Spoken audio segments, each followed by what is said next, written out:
Biology classes YouTube channel में आप लोग का स्वागत है। तो हम लोग 5वां चैप्टर जो है जेनेटिक्स के बारे में हम लोग पढ़ रहे हैं। मेंडल ने मटर के पौधे पर 2 प्रयोग किया था। एक किया था मोनोहाइब्रिड क्रॉस और एक किया था डाईहाइब्रिड क्रॉस। तो मोनोहाइब्रिड क्रॉस पिछले के वीडियो में हम डाल दिए हैं, जहाँ पर मेंडल ने 2 नियम दिया था, प्रभाविता का नियम और पृथक्करण का नियम दे दिया था। ठीक है, आज हम चलते हैं डाईहाइब्रिड क्रॉस, द्विसंकर क्रॉस। कहता है कि मेंडल ने मटर के पौधे के 7 विपरीत लक्षणों में से 2 लक्षण को चुनाव किया प्रयोग में, जिसे डाईहाइब्रिड क्रॉस कहा जाता है। सुनिएगा ध्यान से परिभाषा डाईहाइब्रिड क्रॉस का। मेंडल ने मटर के पौधे के 7 विपरीत लक्षणों में से 2 लक्षण को चयनित किया, जिसे डाईहाइब्रिड क्रॉस कहा जाता है। और इसमें उन्होंने तनिक ऊंचाई उसमें लिया था। इसमें उन्होंने बीजों के आकार और बीजों के रंग को चयनित किया था। आकार हुआ एगो लक्षण, रंग ले लिया तो 2 लक्षण हो गया। एक बीज लिया जिसका आकार गोल और रंग पीला था। दूसरे बीज का आकार झुर्रीदार और रंग कैसा था? हरा था।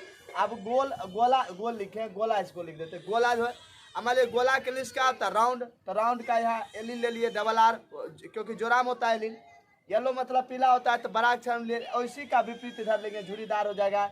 यहाँ कैपिटल है तो यहाँ स्मॉल में, यहाँ कैपिटल है तो यहाँ स्मॉल में हरा रंग ले लिए। कहता है मेंडल ने मटर के पौधे के 7 विपरीत लक्षणों में से 2 लक्षण को चयनित किया है, जिसमें एक बीजों का आकार गोल, रंग पीला, दूसरे बीजों का आकार झुर्रीदार और रंग हरा। इन दोनों को प्रथम पीढ़ी में क्रॉस पोलिनेशन कराया गया। अब देखिए, एक यहाँ से आर, एक यहाँ से वाई, एक यहाँ से आर, एक यहाँ से वाई, दोनों लेकर आप देखिए, आर को आर के साथ लिख दिए और वाई को वाई के साथ लिख दिए। शुरू में आया आर वाई, तो स्वाभाविक है आर, यहाँ लिए हम आर तो गोल होगा। और ये दोनों रंग है, तो बड़का वाई शुरू में आया तो रंग कैसा हो जाएगा? पीला। तो बीज का आकार गोल और रंग कैसा था? पीला था, F1P।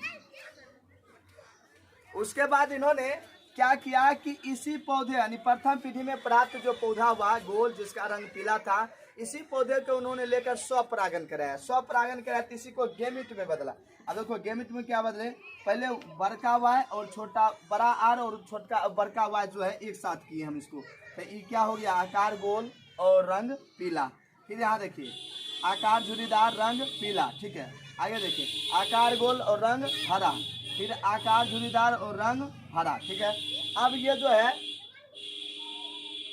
अब जो ये है, इन्हीं से आप फिर कोना कोनी करके 4 गुना, देखिए इस साइड इसको लिख दिया इसी को, और इसी को इस साइड लिख दिया। आप गुना करते देखिए गुना किया गया, क्रॉस गुना किया गया। आर आर में गुना करेंगे, देखिए आ गया, और वाई वाई में गुना करेंगे, ये आ गया। ठीक है, तो ये क्या आ गया? आकार गोल और रंग पीला। फिर यहाँ देखिए, आर से गुना करेंगे, आर वाई वाई, आकार गोल और रंग पीला। फिर यहाँ से गुना करिए, आकार गोल और रंग पीला। फिर यहाँ से यहाँ गुना करिए, आर आर और वाई वाई, आकार गोल और रंग पीला। 4 को पौधा हुआ। अब यहाँ देखिए, बड़का वाई यहाँ से गुना, आकार गोल और रंग पीला। लेकिन यहाँ देखिए, आकार झुर्रीदार और रंग पीला हो गया, ये अलग हो गया। अब यहाँ पर आइए, फिर यहाँ से यहाँ गुना करिए, बड़का वाई, आकार गोल और रंग पीला। और फिर यहाँ देखिए, आकार झुर्रीदार और रंग पीला। ठीक है ना। फिर यहाँ से यहाँ गुना करिए, आर आर में गुना करिएगा, बड़ा वाई और छोटा वाई आ गया, तो क्या हो जाएगा? ये हो जाएगा आपको क्या? गुना में कर दिया गया, आकार गोल और रंग पीला। फिर यहाँ से यहाँ गुना करिएगा, आकार गोल और रंग पीला। फिर यहाँ से यहाँ गुना करिएगा, आकार गोल और रंग हरा। फिर यहाँ से यहाँ गुना करिएगा, आकार गोल और रंग कैसा आ गया? हरा आ गया। आकार गोल और रंग हरा आ गया। ठीक है, यहाँ से यहाँ फिर गुना करिएगा, वाई और वाई में, आर में तो आर के साथ लिख दिए, वाई बड़ा वाई और छोटा वाई, तो ये हो गया आकार गोल और रंग हरा। फिर इसको इससे गुना करिए, तो आकार झुर्रीदार और रंग क्या हो गया? रंग कैसा हो गया? पीला हो गया। फिर यहाँ से यहाँ गुना करिए, आकार गोल और रंग हरा, तो हरा वाला क्या हुआ? आ गया, तो 3 हुआ आ गया, यहाँ पर देख लीजिए। और फिर यहाँ से यहाँ गुना करिए, आकार झुर्रीदार और रंग हरा, ई 1 आया। ठीक है ना। अब इसके अनुसार मेंडल ने कितना पौधा मेंडल को प्राप्त हुआ? 16 पौधा प्राप्त हुआ। कितना पौधा प्राप्त हुआ? 16 पौधा प्राप्त हुआ। अब इसका हम जीनोटाइप अगर निकालते हैं, पहले फिनोटाइप निकालिए, फिनोटॉपिक अनुपात। फिनोटॉपिक अनुपात जब हम निकालते हैं, तो यहाँ देखिए क्या गो पौधा प्राप्त हुआ? 16 गो।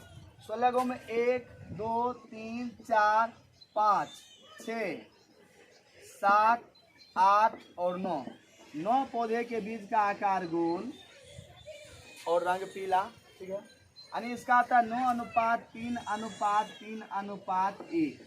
मतलब क्या, 9 का आकार कैसा होगा, गोल और रंग पीला।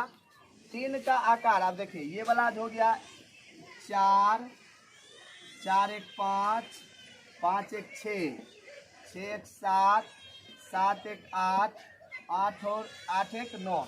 ये सब का सब हो गया आकार, बीज का आकार गोल और रंग पीला। आप देखिए फिर 3 क्या है, फिर 3 देखिए, फिर 3 ये है। अब यहाँ पर आइए, आकार झुर्रीदार और रंग पीला, 1 2 3। आकार झुर्रीदार और रंग क्या हो गया, पीला।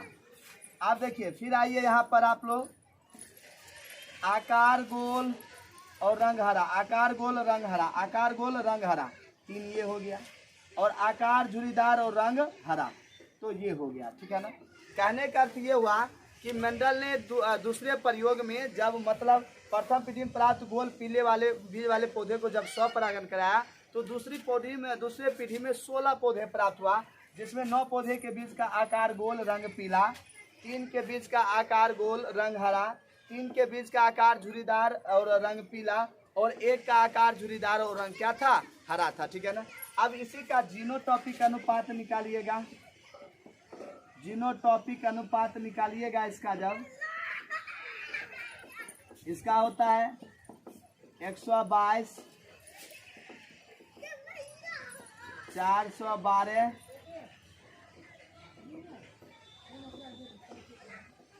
121। तो इसका जीनोटॉपिक अनुपात हो गया 122, 412 और 121।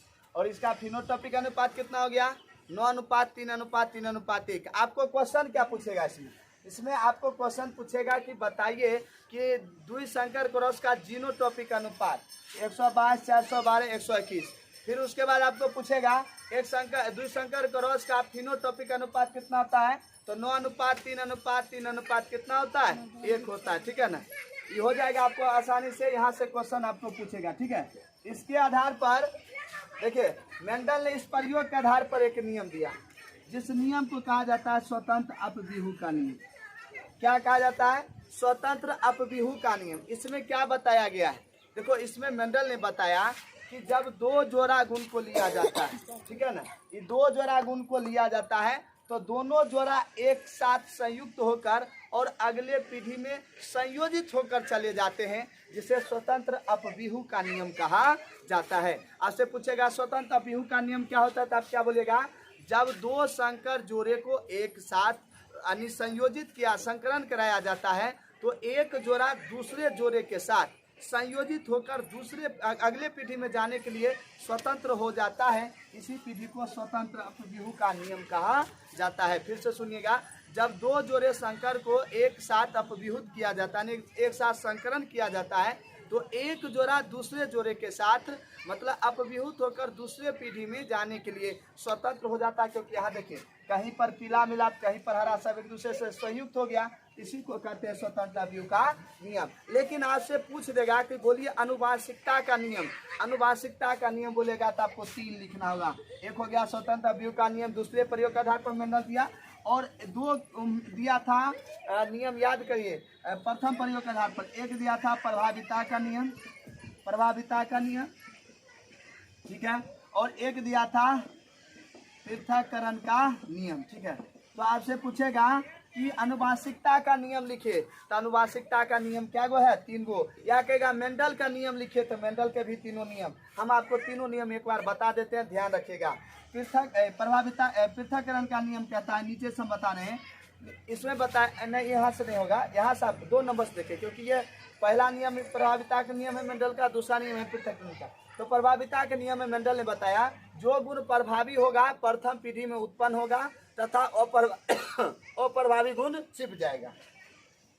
पृथक्करण में क्या बोला कि जो गुण पहली पीढ़ी में छिप जाती है वह दूसरी पीढ़ी में उत्पन्न होती है, ये हो गया आपका पृथक्करण का नियम।